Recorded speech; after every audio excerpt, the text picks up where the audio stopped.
हम बात करते हैं बेटा, we are talking today about on price elasticity. की प्राइस इलास्टिसिटी का बेसिक फॉर्मूला क्या है ma'am, and what is price elasticity. Question है कि व्हाट इज प्राइस इलास्टिसिटी। तो प्राइस इलास्टिसिटी बेसिकली कुछ नहीं होता, but price elasticity is percentage change in quantity demanded due to percentage change in price. मतलब हमें पता है कि जब प्राइस इंक्रीज होगा क्वांटिटी डिक्रीज होगी, प्राइस डिक्रीज होगा क्वांटिटी इंक्रीज होगी। पर प्राइस के चेंज होने पे क्वांटिटी कितने से चेंज हो रही है, उसी को हम ओन प्राइस इलास्टिसिटी बोलते हैं। जैसे फॉर एग्जाम्पल बेटा, मैं आपको बोलूं कि जब प्राइस 10 था तो क्वांटिटी जो है वो 20 यूनिट्स थी। अब जब प्राइस इंक्रीज होके 20 हो गया तो क्वांटिटी 10 हो गई। तो मैं आपको बोल रही हूँ फाइंड इलास्टिसिटी ऑफ डिमांड। तो ये इलास्टिसिटी निकालने के लिए हम एक को इनिशियल प्राइस और एक को फाइनल प्राइस, एक को इनिशियल क्वांटिटी और एक को फाइनल क्वांटिटी मान लेते हैं।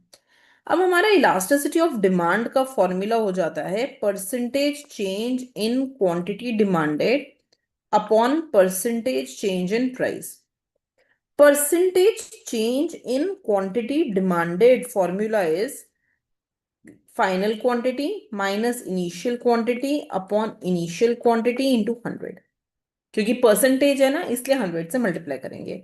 So final 20 initial 10 initial, sorry final 10 initial 20 upon initial 20 into 100। तो ये हो जाता है बेटा -10/20 इंटू 100, और ये हो जाता है -50%। ठीक है।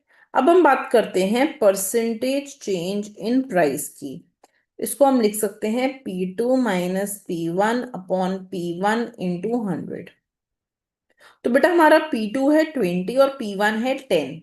तो फाइनल प्राइस है 20, ये है 10 अपॉन 10 इंटू 100। तो 10/10 इंटू 100, और ये आ जाता है 100%। ये बात समझ रहे हैं? Is it making sense? बात समझ में आई? परसेंटेज चेंज इन प्राइस निकालना है, परसेंटेज चेंज इन क्वांटिटी निकालनी है।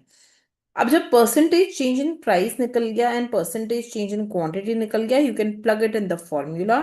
सो -50/100 -0.5। तो elasticity of demand of course negative होना ही है, because price and quantity are moving in opposite direction. अगर price and quantity opposite direction में चलेंगे, जब भी दो वेरिएबल्स ऑपोजिट डायरेक्शन में चलते हैं, जो इलास्टिसिटी होती है वो नेगेटिव होती है।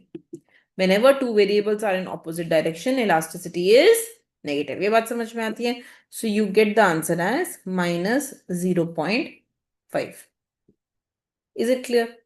ये हो जाता है concept of elasticity of demand.